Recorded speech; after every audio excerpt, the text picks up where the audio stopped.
Good morning. Welcome to Tax Tutoring 101. I'm still a little camera shy, but today I said we were going to talk about box codes. So we're going to start right off because I only have like 20 minutes on this thing. So let's go with box 12 code. Now these are W-2s. W-2 box codes. Can you see that? W-2 box codes. Box number 12. These are very important because you're going to be asked tons, tons of questions on how to do this. When you're filling out those forms, I want to start with J, non-taxable sick pay. You're going to get this a lot, especially with COVID. So make sure that you're looking for those box codes when you're filling out your W-2s. Then we're going to go to P, excludable moving expense reimbursement paid directly to members of the armed forces. And Q, non-taxable combat pay. Watch out for the military because you're going to get all kinds of little codes right down to on the back side here. I've got double A, double B, double B, DD. These are all employer-sponsored health cares, Roth contributions, employer contributions. I mean, there are sections all over the place with those, and you're going to get those in the military as well. But you're also going to get them civilian codes as you go. So keep an eye on those. A is uncollected Social Security. B, uncollected Medicare. C, taxable cost of group term life insurance over $50,000. These things go on endlessly. I got a copy of mine from Google. I was actually surprised they had the whole thing, but there's actually a little bit more of them. But these you're going to get. You're going to get a lot of these when you're preparing taxes, especially in your first year. I'm going to move on a little bit today. I want to try to get as much in as I possibly can. The 2021 federal income tax brackets and rates have went up.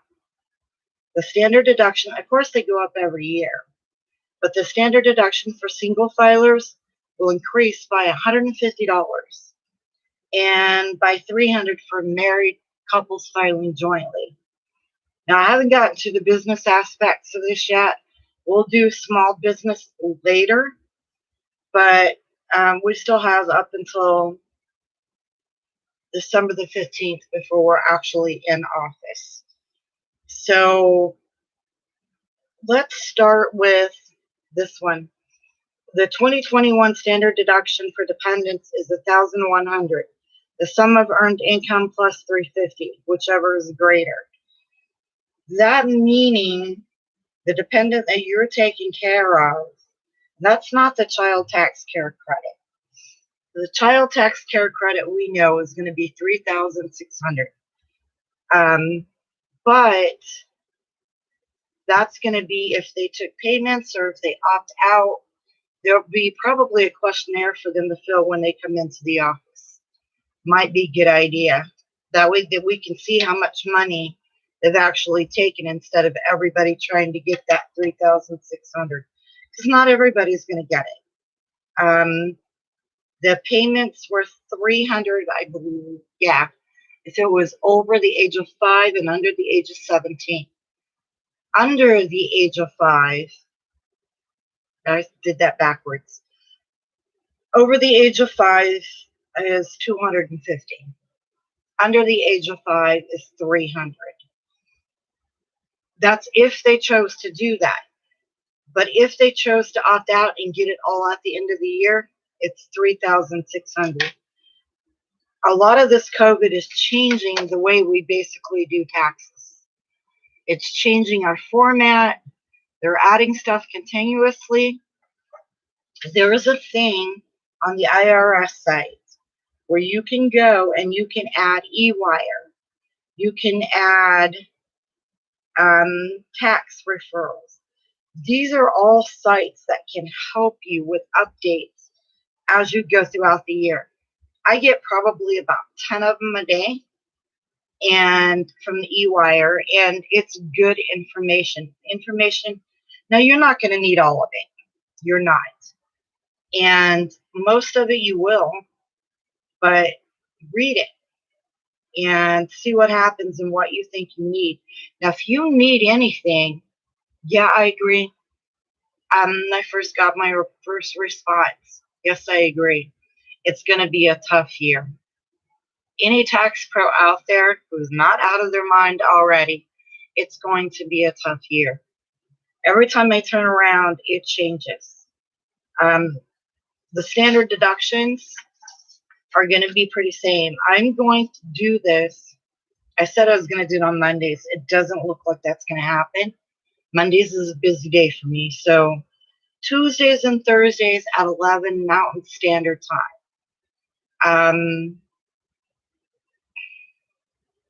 I'm going to go in and we're going to get more in detail with what you're going to need to know before you start your season. And that, like I said, do the e-wire. Get your checkpoint books. You're going to need that. People's like, well, $80 is too much to spend on a book. Go to community colleges and look. I found my book for $60. And Thomas Reuter, his books are absolutely necessary. But you don't need to go buy 100 of them. Only buy the year that you're doing.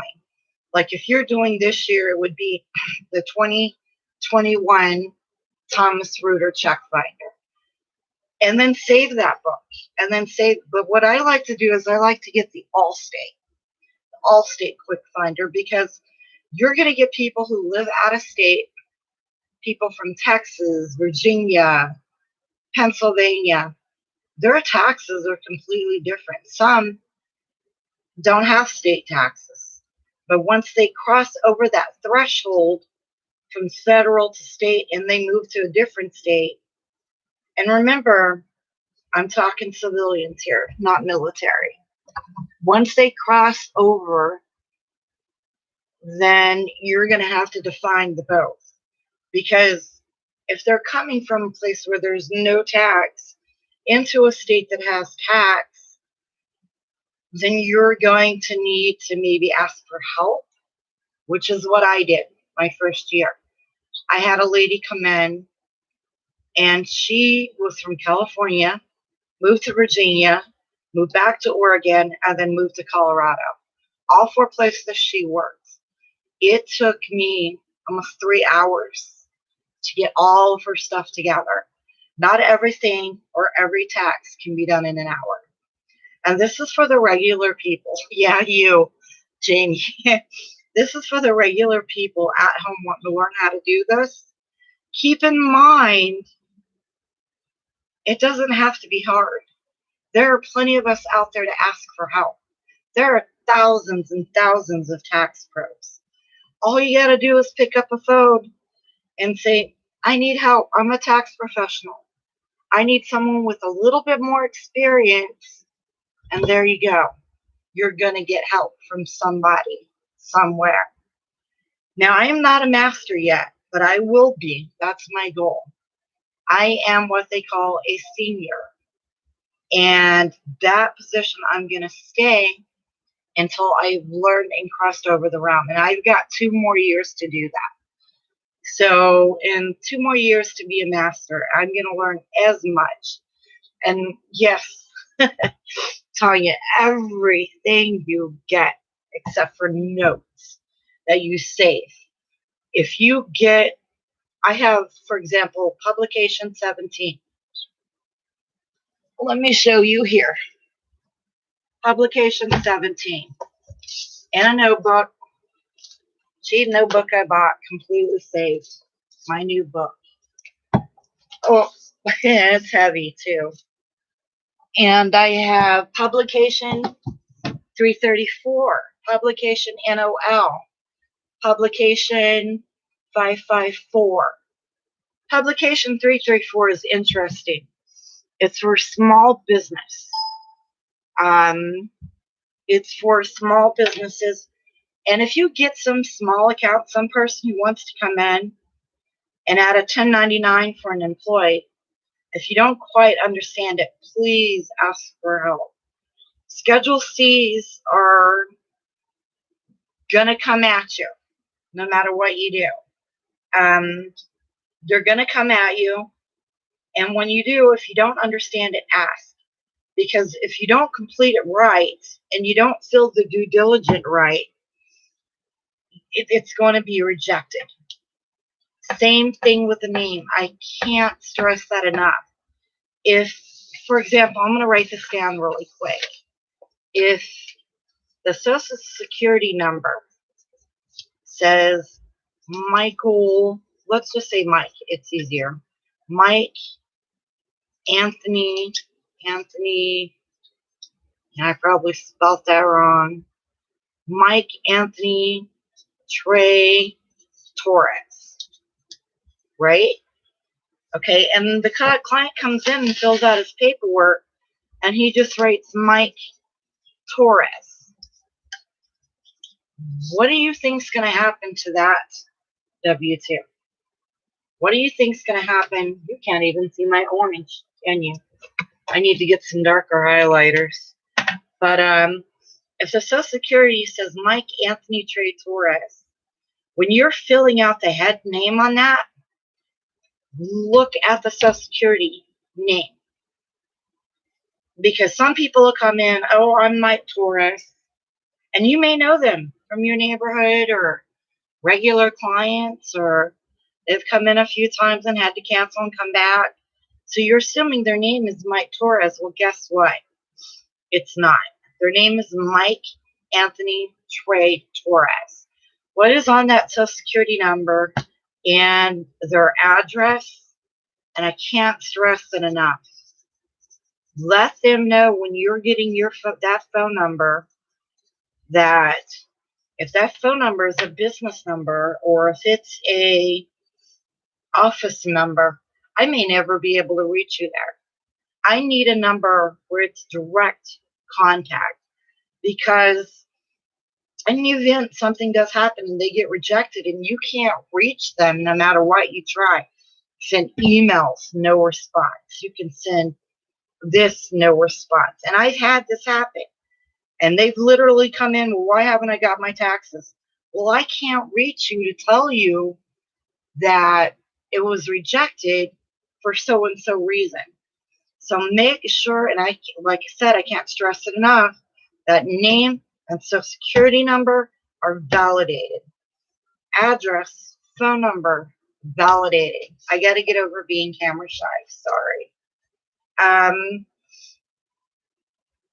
It is important you get apartment numbers. Ask, because if they come in and it's 1345 South Hamden on their paperwork, and that's, say they're getting a check back, and that apartment number's on there, well, guess what?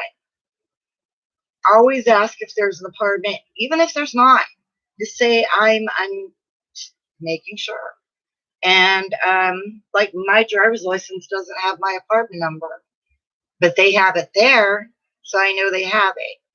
But in some cases with taxes, you want to make sure if we need to reach them, the information is on there.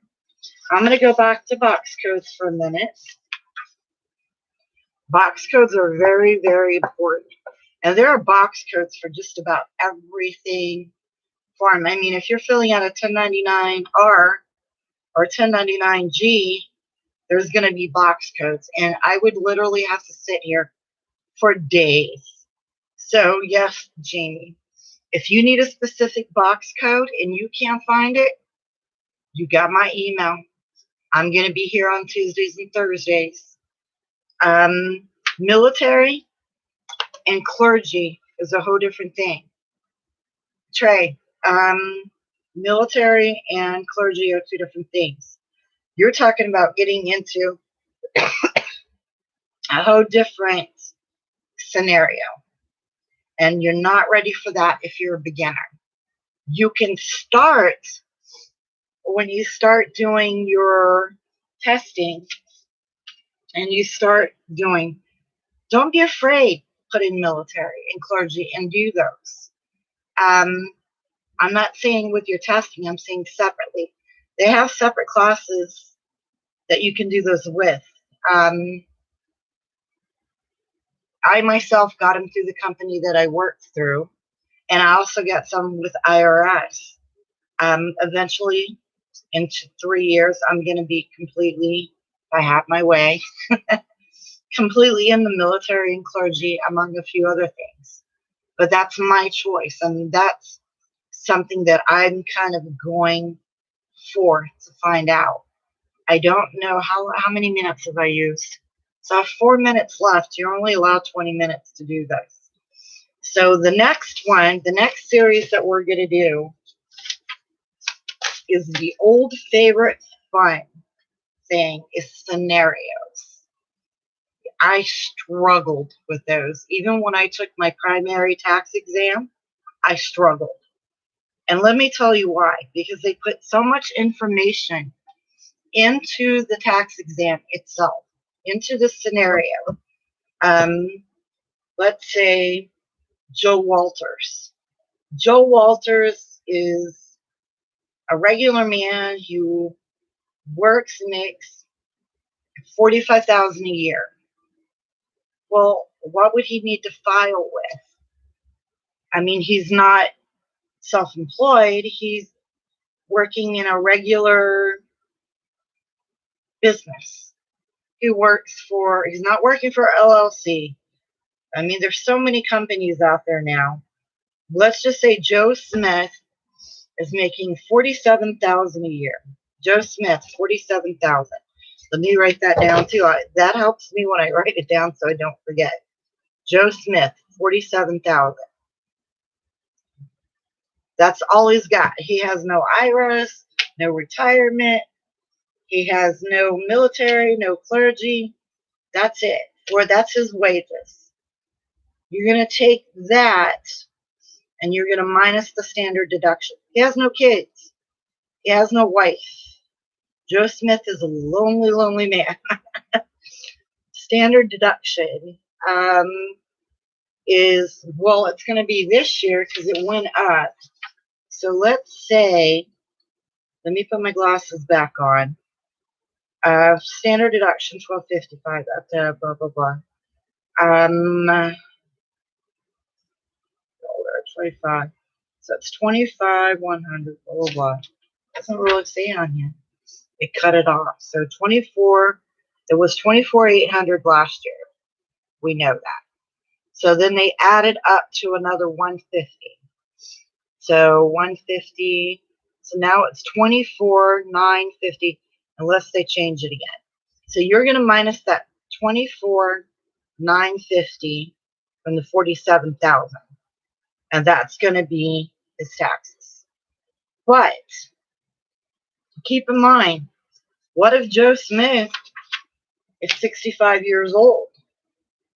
And that's kind of the little stuff they throw into the scenarios that they don't want you to know.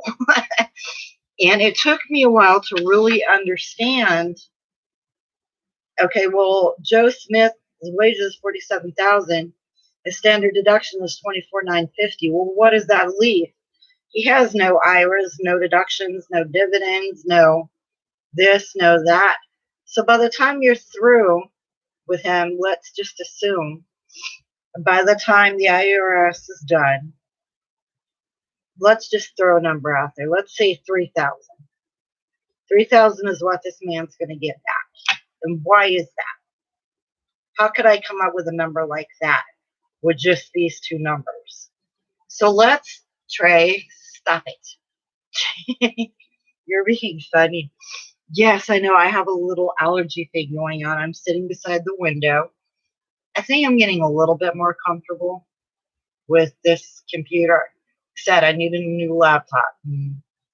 Maybe one day I'll get there. But something more with color. I need to find a place in my room with color.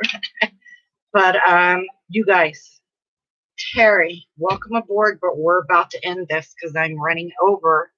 Terry, we will see you on Thursday at 11 o'clock Mountain Time. And just to let you guys know, I'm going to have some scenarios for you guys to work with me with. I want to hear how you would respond to these scenarios. So let's go from there. You guys have a good day. Thank you for joining Tax Tutor. I'm sorry if I talk too fast, and I'm probably going over my time, but you only have 20 minutes. So you guys have a good day. Thank you. Thanks for watching, and I'll see you on Thursday.